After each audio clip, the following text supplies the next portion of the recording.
Hey guys, it's Lindsay, and I'm sorry, I know it's been a long time since you've seen me, but I've been having some technical difficulties, some computer difficulties, and some problems at college that has not allowed me to get back to you guys, so I'm really sorry for that. But this week on The Invisible Wall is Movie Week, and for my Movie Week, I am going to be talking to you guys about how movies are so much different from reality. So talking about the romance genre of movies, there's not always this trancing want to be with a girl or want to be with a guy. Like, sometimes it just doesn't work that way. It's not always like, oh, we are destined to be together because I like you and eventually I'm gonna earn your love. Like, it's not always like that. Another problem with romance in movies is that it gives all of the girls of, like, today's society, like, some false hope and false realities of what love really is. But romance in movies has this huge, like, romantic gesture as where that's not always the case in reality. Like, not every guy in today's society goes out on this huge epic journey to win this girl's love. It's just not always like that. Okay, so let's be real.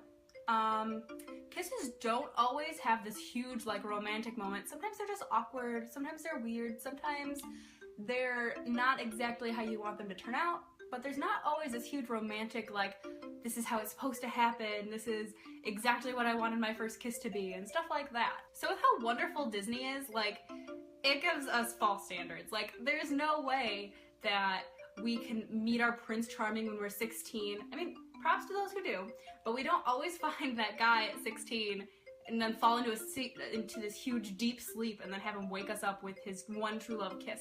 I mean, they only met once, so Aurora, like, get your life together because that's kind of crazy how to fall in love like that. Also with Disney movies is, like, they don't go through this whole awkward dating process like we do in today's society, but they just, like, find their true love, fall in love, get married, have kids, and live happily ever after, but that's not always the case. So moving on to the scary movie genre, okay, so if you hear weird noise in your house and you're home alone, I don't think you're often one to investigate. Usually I, like, go hide in my room or just chill where I am, but I don't go investigate a weird sound unless I'm like, okay, well that might be this because I know that we have problems with the furnace or something like that. Like, that's the only time I might actually go check out a scary sound, but if I hear, like, some huge clamor in my basement and I know I'm home alone, you know, I'm not going down there. I will lock that door and just leave it be. Okay, so how they depict parties in movies is like this. They throw this huge party and they don't get in trouble. There's no consequences except for, like, Project X, which was just, like,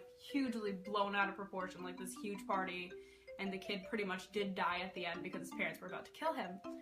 But in today's society, like, I mean, I've never had, like, a huge party that has gotten out of hand and I've gotten in trouble, but, like, I feel like the majority of people who throw parties behind their parents' backs have them find out and they do get in trouble. That's just an assumption because I was never really a party girl in high school. Okay, so the biggest one that I point out is, like, families. Families in movies are not perfect. I mean, yes, like, the main family that they focus on is definitely, like, not perfect, but, like, the neighbors are the perfect family, the perfect household. Like, everything is so perfect in their family, but in reality, like, I don't have a perfect family, my neighbor doesn't have a perfect family, my best friends don't have the perfect family. Like, it's just not like that. Everybody is messed up in their own special way, and they're all different, and some might be a little more functional than others, but that is what I have realized, is there's always, like, that one perfect family that everybody wants to be like.